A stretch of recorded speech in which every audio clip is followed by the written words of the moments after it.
हुआ ये कि मैं जब भिवानी से आया तो मैं एकदम घोर आरएसएस से संघी व्यक्ति था, कोई दुविधा नहीं थी। BJP, ABVP, RSS, Arya Samaj, मेरे पेरेंट्स उसको मानते हैं, तो मैं उतना नहीं मानता था क्योंकि हवन करना, पूजा पाठ करना बोरिंग लगता था उस उम्र में, तो नहीं करता था। पर मैं ठीक हरियाणा का जो देहाती लड़का जैसा होता, मैं था शहर में लेकिन दिमाग वैसा ही था एकदम। लड़कियों को लेके कुछ गलत बात बोल देना भी मुझे लगता था नॉर्मल बात है, इसमें क्या खास बात है। मतलब ऐसी बदतमीजी मैंने कभी नहीं की, लेकिन कोई अगर बोल रहा है मेरे आसपास या कभी मेरे मुंह से भी निकल गया तो नॉर्मल लगता था हमें। ये सारा खेल हुआ पढ़ाई के साथ, जब सीरियसली पढ़ना शुरू किया। सबसे पहले डीयू में जाकिर हुसैन कॉलेज में आने से क्या हुआ कि पहली बार मुझे मुसलमान लोग देखने को मिले कैसे होते हैं। हमारे पूरे स्कूल में 2000 बच्चों में एक मुस्लिम बच्चा था, वो भी तब आया जब मैं 11वीं क्लास में था। इतना अच्छा लड़का था, उससे मिलके मतलब इतना अच्छा मेरा दोस्त बना। उसके पहले मेरे मन में छवि थी कि मुसलमान बहुत खराब लोग होते हैं। उससे मिला, मैंने कहा अगर ऐसे होते हैं फिर तो ठीक है भाई, फिर तो कोई दिक्कत नहीं है। पूरा एक्सपोजर एक ही व्यक्ति का था। आपको आश्चर्य इसलिए हो रहा है कि आप वैसे माहौल से निकले नहीं है ना, so you become what you live around. Zakir Hussain में एक अच्छी बात यह हुई कि बहुत सारे मुसलमान लड़के लड़कियां दोस्त बने, अब आज तक दोस्त हैं, बहुत अच्छे दोस्त बने। तो गलत फहमियाँ तो इंटरेक्शन से ही खत्म होती हैं। जैसे ही आपका परिचय होता है तो गलत फहमियाँ दूर हो जाती हैं। उन्हें भी हमारे बारे में होती होंगी, हमें भी उनके बारे में होती थी। और मैं जाकिर हुसैन में 90 से 93 तक था, और 92 में अयोध्या वाला मामला था, मंडल, अगले साल अयोध्या। और मैं आरएसएस की लॉबी से मंदिर का समर्थक था बहुत बड़ा। मैं कार सेवा में जाने वाला था, जा नहीं पाया था।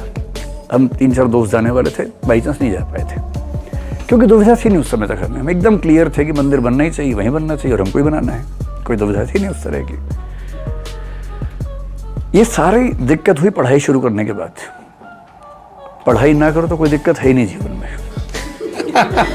एकदम दिमाग ठिकाने रहता है, एक रास्ते पर चलता है। इससे जब मुझे कोई कहता ना कि सांप्रदायिकता, जातिवाद, इसका एक ही सॉल्यूशन है, पढ़ा दो बस। और पढ़ाई थोड़ी जेएनयू टाइप की। इस जेएनयू का मतलब आजकल लोग समझते हैं राष्ट्र विरोध, मैं उस सेंस में नहीं कह रहा हूँ। मेरे लिए जेएनयू का मतलब है एक ऐसा विश्वविद्यालय जो आपको कई तरह से सोचने की आंख देता है, नजरिया देता है। और जहां आपको नजरिए 3-4 मिल जाए तो आप इंसान बेहतर बन ही जाते हो। पर जैसे जैसे पढ़ा समझ में आया कि तर्क से सोचना उसका मजा ही अलग है, रूढ़ियों पे चलने का उतना मजा नहीं है। तो मैं हॉस्टल में था, मेरे सब मित्र आरएसएस के थे, मैं भी था। लेकिन जब ये सब बातें होने लगती थी थोड़ा सा गैप आने लगता था। एक मन कहता था कि यही रास्ता ठीक है, एक बोलता था कि नहीं, ये भी समझने की बात है। लेकिन राष्ट्रवाद की परिभाषा का अंतर हो सकता है। अगर राष्ट्रवाद को हम धर्म विशेष, जाति विशेष, क्षेत्र विशेष से जोड़ें तो फिर हम पूरे राष्ट्र को साथ लेकर नहीं चल पाते। तो मैं तो राष्ट्रवादी व्यक्तियों में एक हूँ, कोई दुविधा का सवाल ही नहीं है। अच्छा, लेकिन मेरा राष्ट्रवाद अंतरराष्ट्रवाद के विरोध में एकदम नहीं है। पाकिस्तान बर्बाद हो जाए मैं कभी नहीं चाहता। मैं चाहता हूँ भारत भी आबाद रहे, पाकिस्तान भी आबाद रहे, चीन भी आबाद रहे। सिर्फ इस संयोग से कि एक व्यक्ति वहां पैदा हो गया इसलिए उसको मर जाना चाहिए, ऐसा राष्ट्रवाद मेरा नहीं है। राष्ट्र हैं, सबके संबंध अच्छे हों, क्यों हम किसी के लिए खराब काम ना करें। अगर वहाँ की सेना गड़बड़ करती है तो हमारी सेना उससे लड़ेगी, सीधी सी बात है। हम अपनी सेना के साथ खड़े हैं। लेकिन मैं बिना बात के ये काम ना करूँ कि सारे पाकिस्तानी मर जाएं, क्यों ऐसी काम ना करूँ।